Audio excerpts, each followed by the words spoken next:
Hi everyone. Today we have Dr. Kim Laxton, who's joining us to talk about many issues around mental health. Hello, Dr. Laxton. How are you? I am good, Tina, and I really appreciate this opportunity to talk about not just my profession, but also what it means to be a human in the COVID-19 era, which seems to be changing every single day as we speak. So this is exciting and a wonderful opportunity for me. So I really appreciate it. Okay, fantastic. And diving straight into that, when you talk about mental health, I mean, what does this mean for us as humans? We're in this abnormal situation that we've been thrown into. There's a pandemic going on. We're feeling a lot of different emotions, and we don't think many people know how to deal with what's going on. So I've got a wonderful anecdote. She's a very good friend of mine. In fact, she's been a friend for seemingly my whole life, but I actually only met her in 2012. She's a doctor. She's a senior registrar in anesthetics in Johannesburg. So she works within the ICU setting as well as in theatre, but she's in her final year and she travels between a number of hospitals. Her personality is of someone who she's a ray of sunshine. She's one of those people that you would phone anytime from any place, and she will pick up the phone and she'll go, "Oh, I was just thinking about you, and I'm so glad you phoned." And she's got this tone in her voice of inspiration. She just makes everything better. And I said to her the other day, well, in fact, I phoned her to find out how she was doing about 3 weeks ago. And she said to me, "Kim, I just don't understand. Yesterday, I thought I had the disease." So I said, well, what were you feeling? And she said, "I had this crushing type of chest pain. I couldn't breathe. I was working, and usually I'm distracted at work and I enjoy it. And I really felt like I couldn't breathe." So I said to her, well, what do you think that is? And she goes, "I've never experienced it before."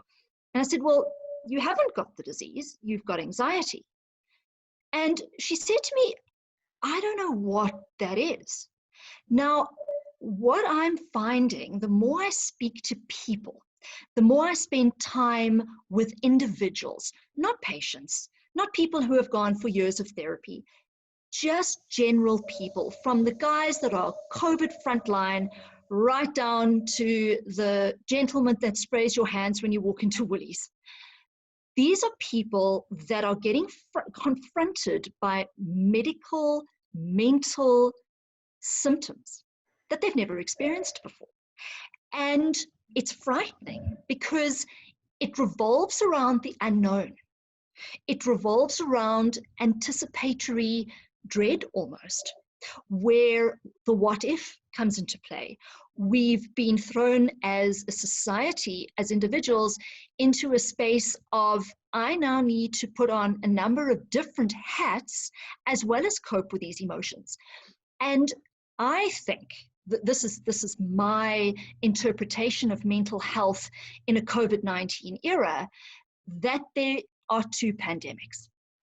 It's not simply an infectious one. It's actually one of mental health as well. And my message, if I had to give one take-home message, if you're going to remember one thing, is that what you're feeling is normal.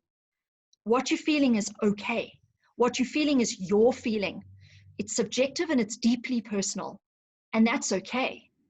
And at some point, if you feel that you need to reach out and you need to find a space and a person that you can just connect with and talk through these unknowns, that's okay too.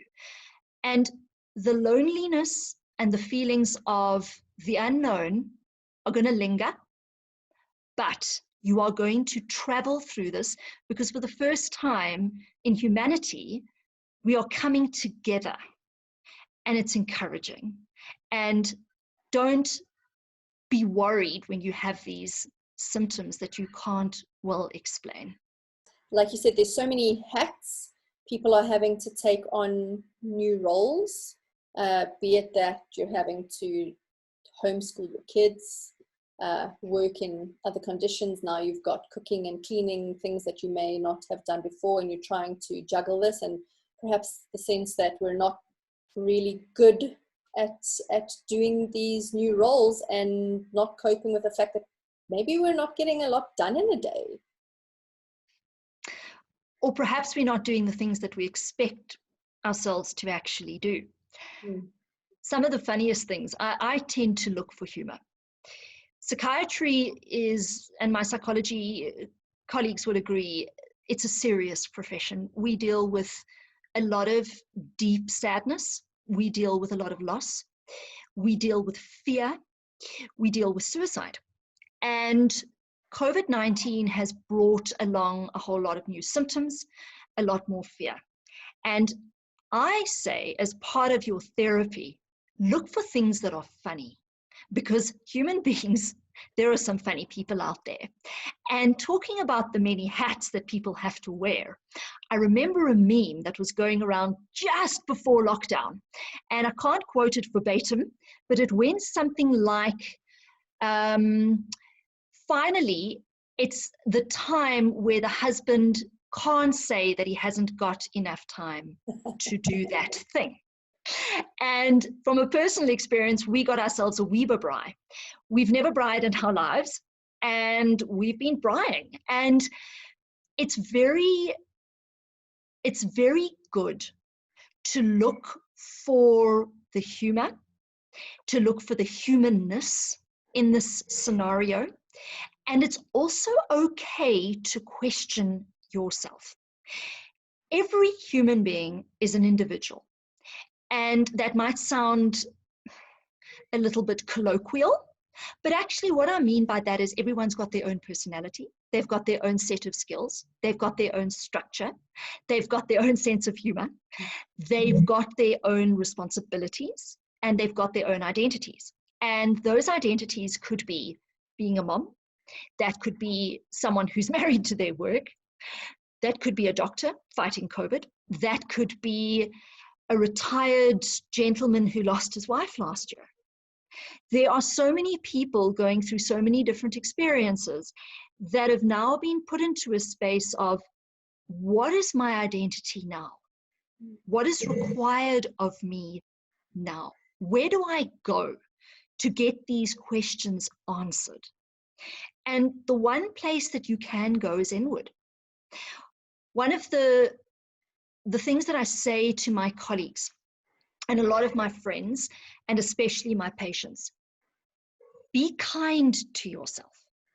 If you don't get the washing done, if you find that you left the sheets out on the line and there was a fat thunderstorm and they're all filthy and dirty again, don't destroy yourself over it. We are adapting. Individuals are adapting.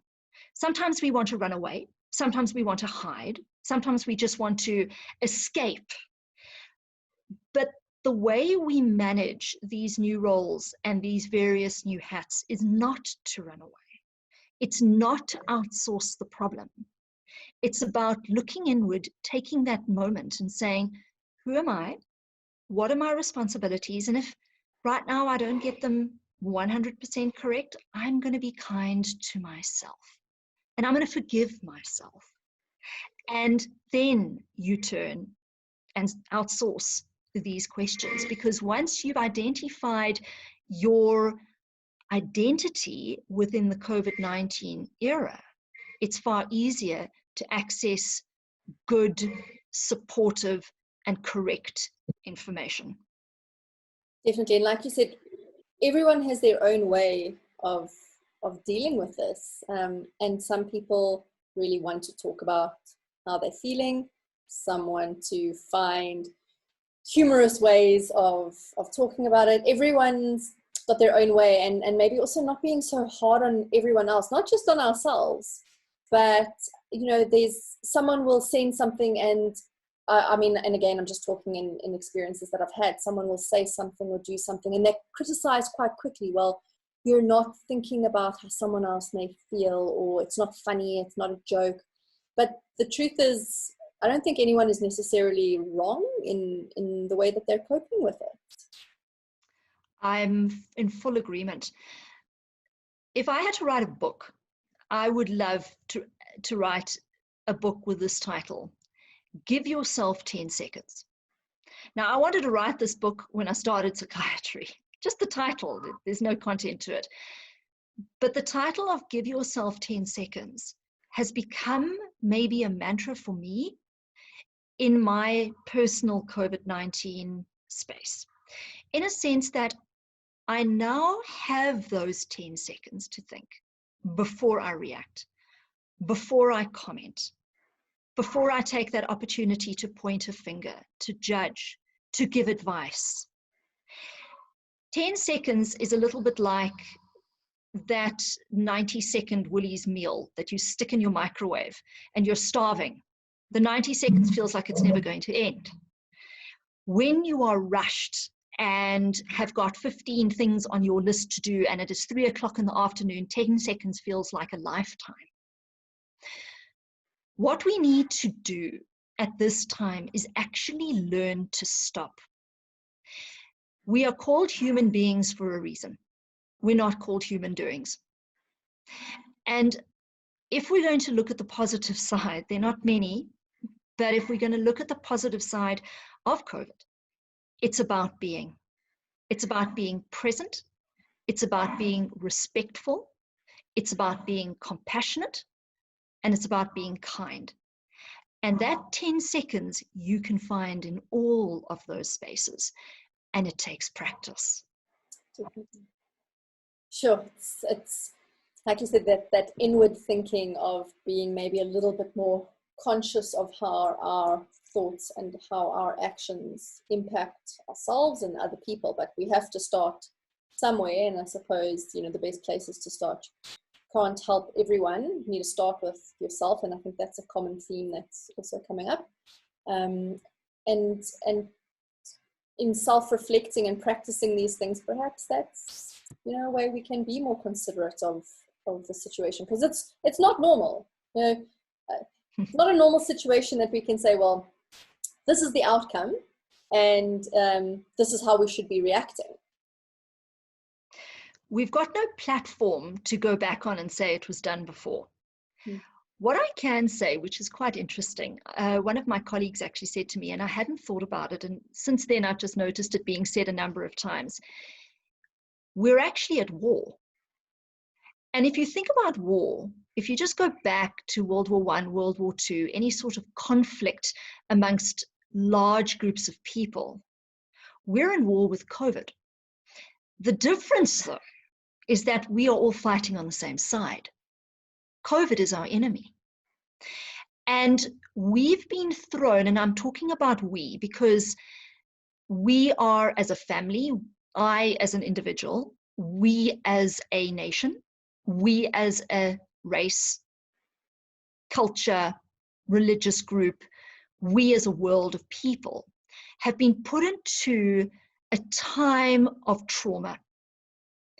We are required every single day to fight in some way, whether that's protecting ourselves or protecting somebody else. Protecting somebody else might very well be isolating them, might very well be staying away. We are being put into a situation of what if and how can. What if we find a vaccine? When will that happen? How can I do this differently or better? And that is trauma. It's about survival. It's about getting through those moments of the what ifs and how cans and asking that question inwardly, and then actually trying to practice it through doing different techniques every day by interacting with people or taking up some new hobby or whatever the Instagram or the LinkedIn's or whatever advise you to do. It's useful. But I think going inward and recognizing that we are sitting in a space of war and we are fighting all on the same side is terrifying and liberating at the same time. Sure, it's quite a juxtaposition of the two sides. And you mentioned Instagram and social media, and at the same time, I think as much good can come from it, at the same time, there's a lot of thought and opinion out there that then people are kind of holding themselves to. So if I am battling to get through my day and I'm seeing photos of someone who's, you know, posting about how they're enjoying this time and they have found a new skill and they've learned piano or whatever it may be. That in itself may work for one person, but it doesn't work for everyone. My take on social media, and it's quite interesting watching the world transition. I started medicine in 2001 and I completed it in 2006, and it was just as the Facebook era started to come in. Steve Jobs was creating his magic on the iPods and all that, and my career as a doctor transformed alongside the social media era. Then entering psychiatry, which was around about 2011, and then sort of been working in it since then. I've watched the impact from a distance, from the sidelines, sometimes being involved on the field, being part of that group of Facebook's, you know, the people that fling their finger along and get those dopamine hits. I've been in there as well. I understand the feeling. But watching the transformation of people in a endless information world is very interesting.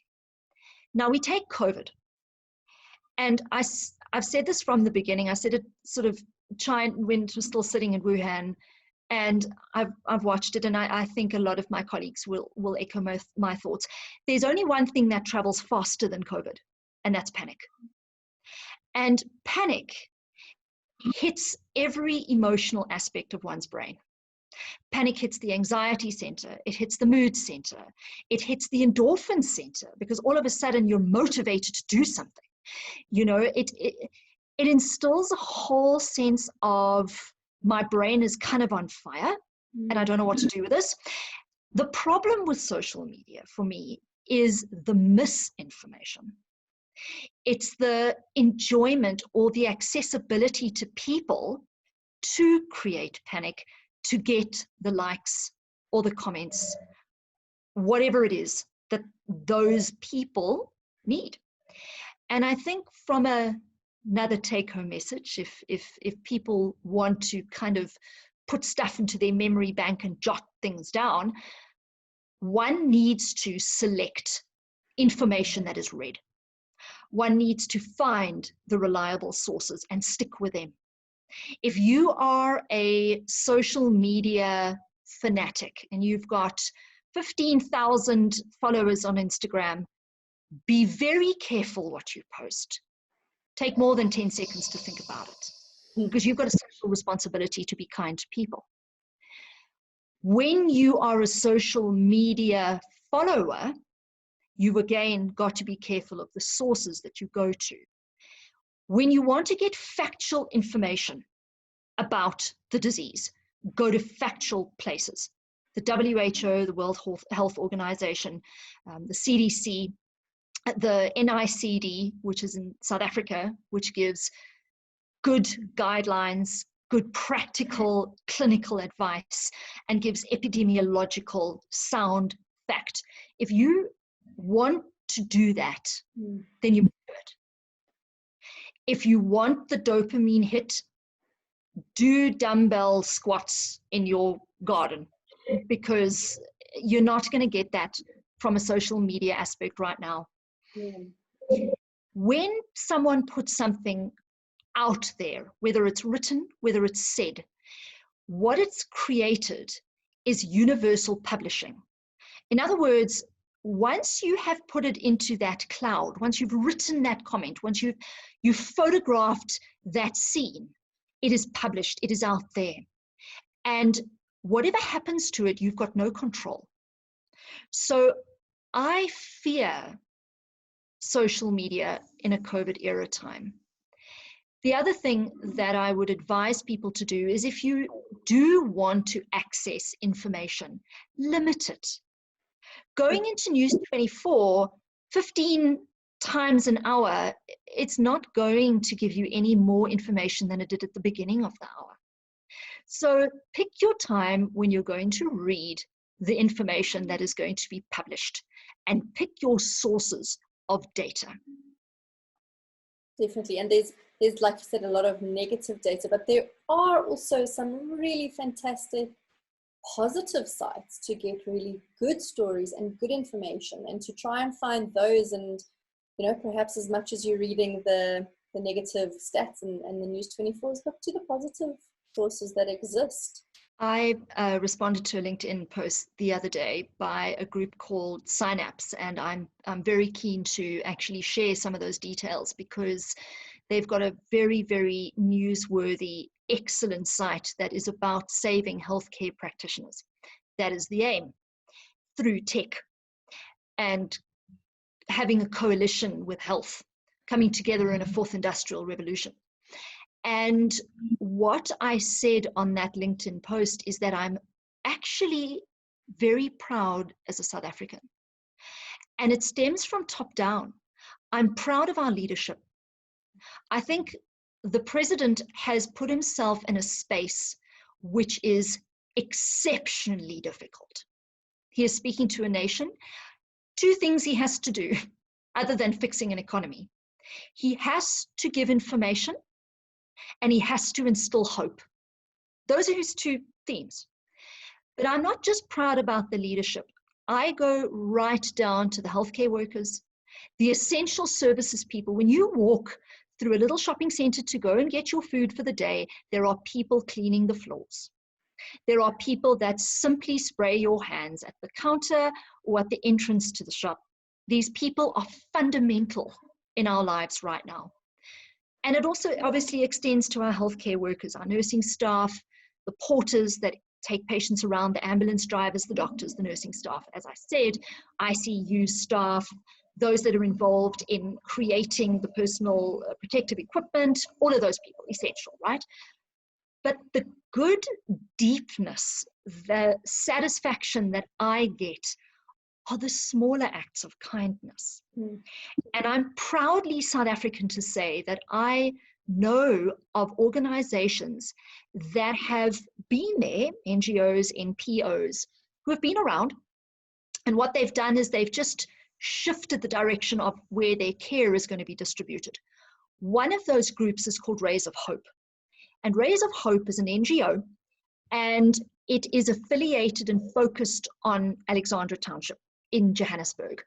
And they've got a number of sub-projects that they do, child-headed households. They've got a Saturday school. They've got an ignition program where they will take someone who's finished their matric with no money, that got 5 distinctions by twilight and candlelight, and they put them through a program that they want to study, whether it be university or a college of some sort. That's what they do. But Rays of Hope started an initiative of feeding people.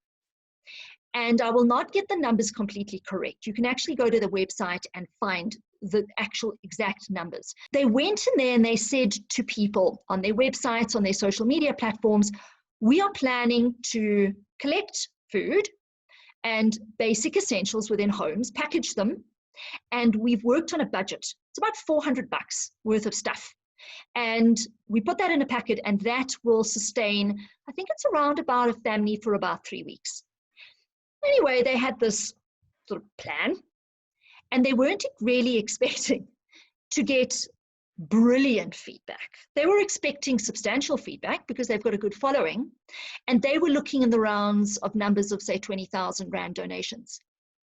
They got over 1 million Rands in donations, to the point that the lady who runs Rays of Hope in that particular sub-project that they have, when she reported on those numbers, looked haggard, because she says, I can't keep up with what people are doing, with what people are donating.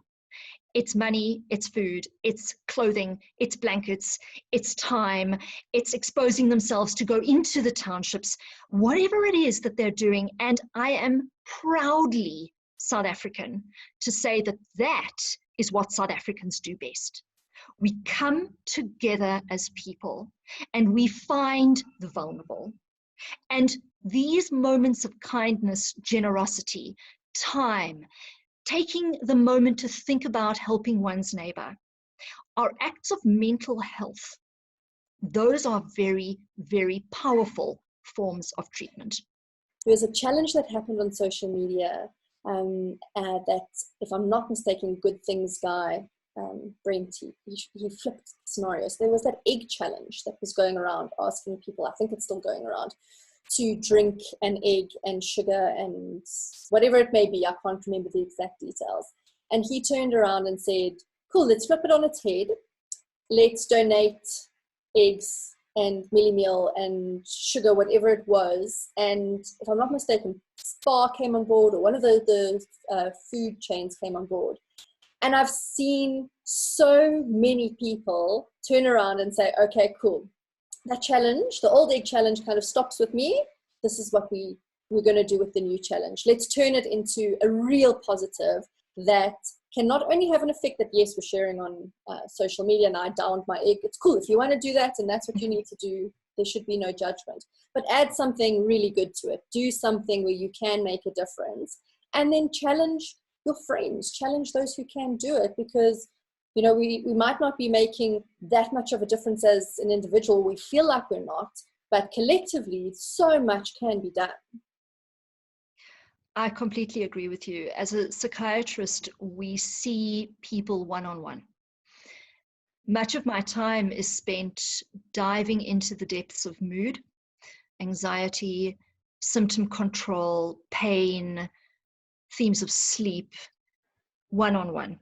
And having spent a lot of time with individual people coming into my room, and I've worked both in state as well as in private, the one aspect that comes through quite strongly, and it just mirrors what you are saying right now, and it just exemplifies it, and it just encourages people that some of the treatment for low mood is in fact giving. And when one gives, when one is generous, when one does that act of kindness, and in fact, they've actually shown this in studies where people have been encouraged. I can't remember the exact study, and I wish I could have, because it would have been very useful for this. But essentially, there was a study where people were divided up into two groups. The one group was individuals who were given a certain amount of money, and they were depressed individuals, and this money, they said, look, go.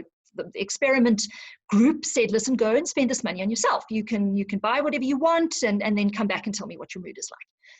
The second group was told, look, here's the same amount of money, but we would prefer, well, we were telling you, because this is an experiment, we're telling you to spend it on other people.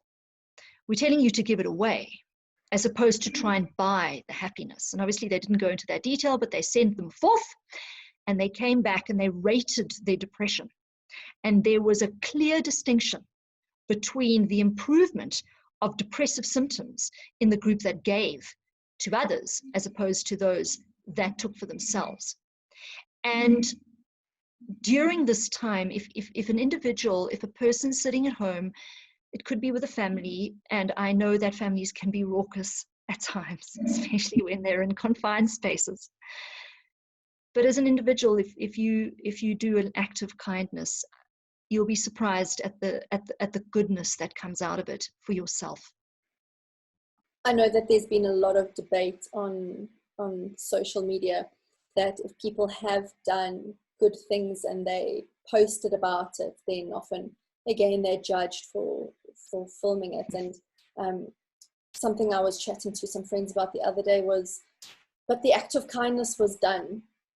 If they needed to, or they felt, they wanted to post about it, let's judge a little less, and maybe let's just focus on the fact that that good was done. They fed that family, and yes, instead of pointing fingers and always trying to find the negative. I echo your thoughts exactly. We're very quick to judge. The act of kindness is not really the outcome, it's the motivation. And when one is motivated to help somebody else, whether they post that on social media or they don't, or they just leave it as an anonymous source of giving, either way, if the motivation was right and someone was fed, the outcome is almost irrespective. And I think this is a time to be kind. It's a time to love. It's a time to instill hope. and not judge. Dr. Laxton, thank you so much. I think this has been so valuable to so many people, and I hope that we can jump on another call, because I know there's many other areas that we wanted to speak about, but I think this has just been a really great session about talking about some really valid things that people are thinking and feeling and experiencing. And I just really wanted to thank you for your time. It is really a pleasure. And I do encourage people, as a last word, just if you're going to be kind to anybody, be kind to yourself. And don't judge yourself for perhaps getting things wrong and not ticking off the list. Don't judge yourself for not being the best parent in the world. Just be kind to yourself. Limit your access to social media. Choose what you listen to. Limit the time that you spend on it. Take those 10 seconds to really think about responding to something that you would naturally knee-jerk to. And finally, we as a culture, we as a South African population, leadership all the way down to the smallest acts of kindness, we can be proudly South African. And that's what's going to get us through COVID-19. Thank you so much. I will definitely share those details and some of the organizations that you spoke about. The numbers will be at the end of the show, and then again on our Facebook page. It was absolutely wonderful, Tina. Thank you so, so much. I really do appreciate it. Chat soon. Bye.